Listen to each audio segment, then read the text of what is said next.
Good evening. Supporting and promoting Korean artists in order to help them reach new audiences here in New York and elsewhere in the United States. My name is Andy St. Louis. So I started writing about Korean art in 2011. 뉴욕에서 열린 한국 작가들의 전시, 관객들은 그 안에 낯선 익숙함을 느꼈습니다.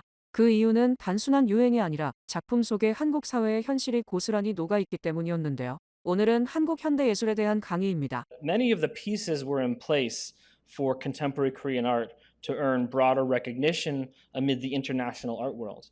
All that was missing was a spark to set that chain reaction into motion. And then came a steady rise in global attention toward Korean culture, beginning with the viral music sensation Gangnam Style in 2012 and spreading to the entire K-pop industry. The trend really began to pick up momentum around 2017 and was a fully fledged global phenomenon by 2018 when the Winter Olympic Games were held in Pyeongchang. Since then, it's been exhilarating to see the extent to which K-pop music and Korean films have succeeded on the world stage, in addition to Korean drama series, Korean literature, and of course, Korean cuisine. 강남 스타일로 시작된 문화적 폭발은 어느새 미술계로 번져갑니다. K-팝이 들려온 곳에 이젠 한국 작가들의 시선도 함께 도착하고 있었습니다. Meanwhile, Korean art was also beginning to enjoy more international recognition as increasing numbers of Korean artists participated in major biennial exhibitions in cities like Venice, Sydney, Istanbul, and Liverpool. Museums in Europe and North America also started to turn their focus toward Korea, bolstered by corporate partnerships, most notably Samsung's long-term agreements with the British Museum and the Guggenheim, and Hyundai Motors' sponsorships of LACMA and Tate Modern. 현대차와 삼성이 미술관의 후원사가 되자 예술은 산업을 뛰어넘는 새로운 외교의 언어가 되어갔습니다. And soon, Western art galleries started opening up locations in Seoul, which signaled a newfound confidence in the burgeoning Korean art market and leading a dozen more international galleries to enter the Korean market. The COVID-19 pandemic led to a massive increase in art sales all over the world, but especially in Korea, where the art market expanded almost threefold between 2019 and 2022, topping 1 trillion won for the first time in history. 팬데믹 이후 전 세계가 위축될 때 한국 미술 시장은 반대로 폭발하기 시작합니다. 전례 없는 성장의 순간에 세계는 다시 한번 한국을 주목하게 됩니다. And then following the pandemic, Freeze Seoul launched in 2022, bringing a major international art fair to the Korean capital and cementing its position as a viable hub for the global contemporary art market. The reason for this was that despite all the market growth and increased interest in Korean art helped level out the playing field for what I saw as an extremely competent generation of artists. But before moving on and talking about these artists in detail, I think it's important to first touch on some theory related to generational identity and its relationship to Korean history. So the term generation is used when referring to a population group with a set of shared characteristics that differentiates them from their predecessors.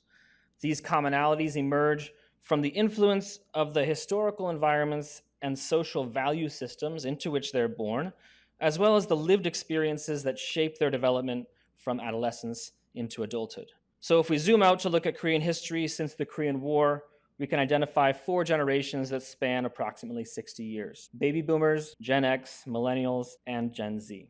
Korea's first generation of the modern era is the baby boomer generation, born roughly between 1950 and 1964. And this correlated to a dramatic rise in Korea's fertility rate in the aftermath of the Korean War. This generation endured the hardships of a rebuilding nation during their youth before experiencing Korea's rapid economic transformation as adults, when they also participated in the nationwide democratization movement that brought nearly 3 decades of dictatorship to an end. So notions of sovereignty and solidarity were central to their formation of generational identity as young people in the fledgling Republic of Korea, while the economic and political progress that took place during their early adulthood forged a sense of national pride.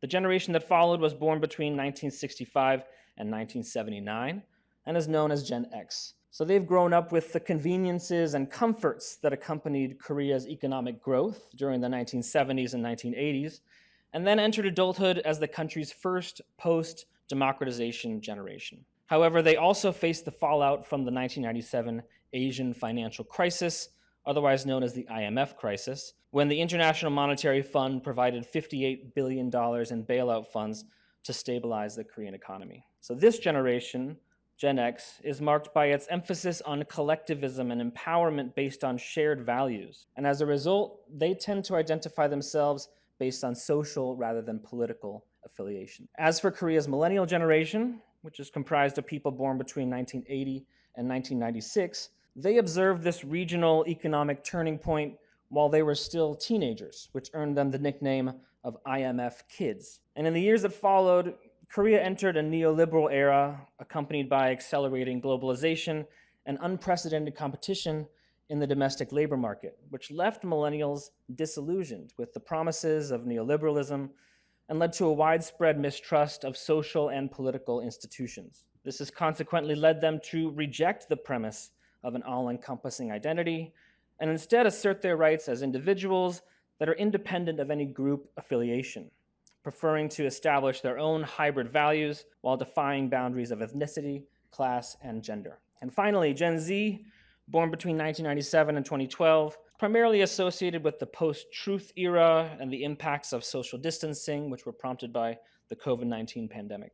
But since this generation is still several years away from emerging as an identifiable segment of the contemporary art world, I'll hold off on my analysis and instead focus on some of the shared experiences of millennials growing up in Korea, particularly with regard to their very specific experience of the internet during their adolescence.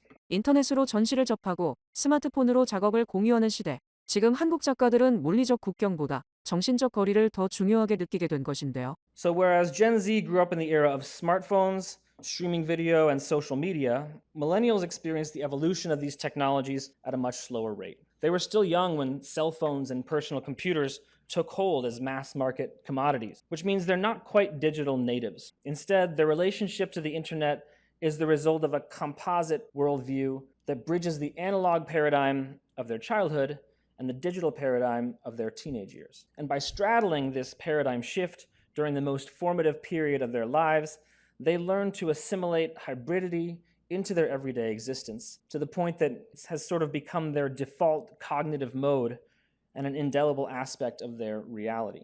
Now, a symptom of the millennial generation's habituation to these parallel paradigms is the innate tendency to splinter one's own identity and to create a virtual self that is distinct from that of the real world. This began with the advent of usernames for online forums and chat rooms and messenger services. But simply creating a new name for oneself wasn't enough to induce the conceptual leap of assuming an alternate persona. That could only be achieved by actually generating an image of one's online persona, or what has become known as an avatar. And once a person could visualize that virtual self they had created, it was only natural that they began identifying with that image, regardless of how different it might be from their actual self. And in Korea, there was one online platform that dominated in this regard, and it's called Cyworld. The site was launched in 1999 as a proto-social media platform that allowed the user to create an avatar and a personalized homepage known as a mini room in English. Now, this was also where users could upload photos, as well as background music and playlists and status messages, and even blog-style posts that were visible to anyone who visited their mini room. Was the ability to upgrade your avatar and decorate your room with items that you purchased using a virtual currency operated by Cyworld. And this encouraged users to reimagine their own real-world bedrooms and living spaces and create a public online space that paralleled their private offline domestic environment. It grew to 20 million users in 2006 and ultimately hit a peak of 32 million users by the late 2000s, which amounted to nearly 2/3 of Korea's entire population at the time. And social media had not come into existence yet. So in this context, Cyworld not only became an indispensable means of social communication in the early 2000s, but it truly defined the ways in which Koreans forged their virtual identities and engaged with online space. The online sci-fi strategy game called StarCraft. This game became a nationwide obsession in South Korea following its release in 1998, and this phenomenon was amplified by the proliferation of internet cafes at the time, which Koreans call PCbangs, or PC room. So these spaces were typically open 24 hours a day and equipped with broadband internet access at a time when home internet speeds were much slower. PCbangs rapidly exploded in popularity, from 3,000 in 1998 to more than 20,000 2 years later, and only started to taper off after 10 years. And so along with Cyworld, StarCraft was a hugely influential force behind early internet adoption in Korea. And the sense of simultaneity that this generates is indicative of the way in which many Korean millennials think about virtual space and its inevitable insinuation into their perceptions of physical space in the real world. For artists, this manifests in more fluid approaches to visualizing their real-world environments as images and masses through processes of recreating, manipulating, and destabilizing conventional notions of spatiality in their works. Of course, this also results in the potential cognitive side effect of altering perceptions of one's own physical body in relation to the screen's infinitely malleable framework of dematerialized visual coordinates. They nonetheless became adept at shifting between alternative modalities of corporeal awareness by either dissociating from their body and observing it from an objective distance, or absorbing the entirety of a digital topography as an extension of their physical presence. So it should go without saying that the geopolitical division of the Korean peninsula gives rise to both conscious and subconscious implications for the way that Koreans view the world today. But just as relevant to the millennial perspective is the country's compressed modernization that took place during the latter half of the 20th century. In just a few decades, South Korea transitioned from a primarily agrarian society into a highly industrialized nation, ultimately earning full membership to the G20 in 2009. And this rapid transformation had the unintended effect of imposing multiple and often contradictory social realities deriving from the competing priorities of the country's political and economic development. It's important to note that the beneficiaries of the country's modernization, as well as its victims, Korean citizenship itself, had already become indelibly defined by a non-negotiable participation in the project of modernity, for better or for worse. For many Korean artists, pursuing socially engaged practices. And much of this, of course, has to do with the effects of neoliberalism as a totalizing force in Korean life over the past 30 years. 그저 각자의 삶과 고민이 스며든 작업일 뿐인데 그 안에 한국 사회가 비춰지고 있었던 것입니다. So, despite delivering economic stability, the country's deregulation of the financial sector and privatization of public corporations has led to the concentration of economic power in Korea's conglomerates, which are known as chaebols in Korean. The chaebol's close ties to political leaders have often erupted into corruption scandals that have thus diminished public trust in government institutions. Meanwhile, systematic dismantling of protections for workers has contributed to a more polarized labor market and economic uncertainty for large segments of the Korean population. They've suffered from increasing unemployment since 2013, while the domestic economy's shift toward irregular employment has largely removed access to the social safety net and reducing the accountability of employers, inspiring artists and activists alike to voice their opposition to regressive cultural biases that target vulnerable segments of Korean society. They are all extremely compelling each in their own way, and I encourage you to explore their practices in more depth. But there are so many other remarkable artists of this generation whose stories also deserve to be heard by a global audience. So if this talk has sparked your curiosity, I also encourage you to continue to explore the practices of other Korean millennial artists on your own. It's a generation that truly represents both the present and future of Korean contemporary art, with the potential to make significant inroads into the contemporary art mainstream in the years to come. 강의가 끝나자 많은 관객들이 손을 들어 질문했습니다. Well, first of all, thank you. That was really fantastic. I love the way you intermingled the political, the generational. I thought that's very unusual and unique and very insightful. I have a lot of questions actually, but I'll focus on one, which is simply that what is the relationship between Korean artists of this genre and the international community? Is there a lot of interaction? Do they influence one another? You get the question. Thank you. Are certainly influenced by international currents of contemporary art, but mostly through their screen, their smartphone screen or their computer screen. we're now in 2025, and it's not the days of immigration restrictions. Everyone's free to come and go in and out of Korea. And so many artists are traveling for residencies or for commissions for international projects, and of course, biennial exhibitions. I don't think a clear distinction really deserves to be made between what Korean artists are doing and what global artists are doing. Are definitely responding to Korean culture and Korean society, but a great many of them are not working in ways that would reveal them to be Korean artists if you didn't know they were. And so even this label of Korean artist is maybe an anachronism in the world we live in today. Thank you also for the talk. The question has to do with, and often I imagine to a global audience, what are some of the unexpected challenge? Yeah, I'll try to keep my answer as positive as possible. I think the unexpected challenges are I think we have to acknowledge kind of the reality of Korean language and the distance that Korea physically exists from the Western world.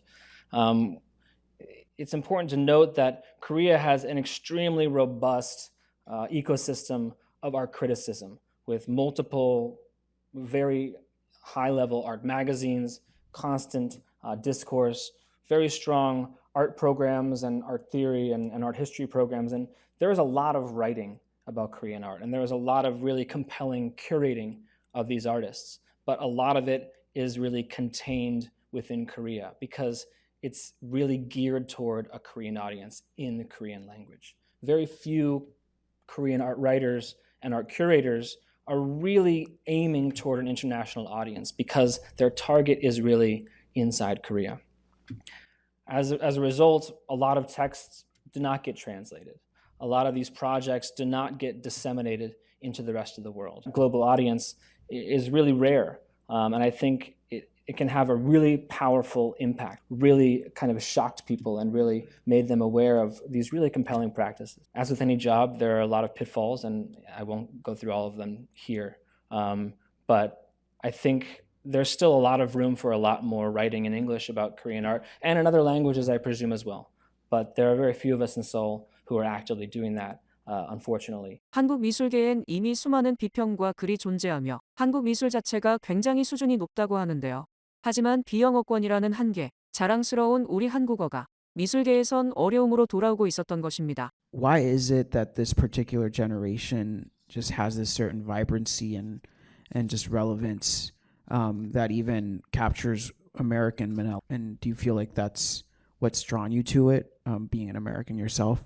Yeah, I think when you're sort of analyzing an artist's practice, to me, it's one of two things or both that really stand out. It's either the conceptual framework and the ideas that they're engaged with, or it's the methodology and the technique, working with materials in a way that's innovative or that's sort of pushing the boundaries. I think Korean artists do both of these very well. I think the art education system in Korea is remarkably strong given how small of a country it is. And the art schools are really producing some incredible artists. Of course, there's a lot of innate talent, and there's a lot of sort of bringing your own ideas to the table and creating those frameworks to have a dialogue with the issues that concern you as an artist and as a human.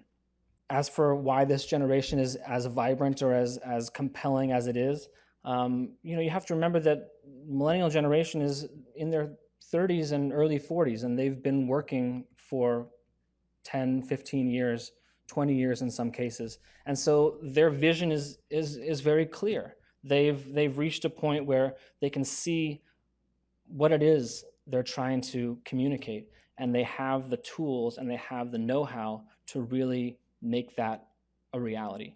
And that comes with time and with practice and with making lots of mistakes and having lots of conversations, whether face-to-face or sort of meeting of minds through artworks, that you sort of reach that point in your artistic career. 이번엔 예술과 세계, 그리고 한국이라는 이름의 의미에 대한 대화가 이어집니다. I think these generations are these generational artists are the generation who learned visual, like what is global visual language right now, and I think that is kind of making kind of pretty much like homogeneous global art visual language right now.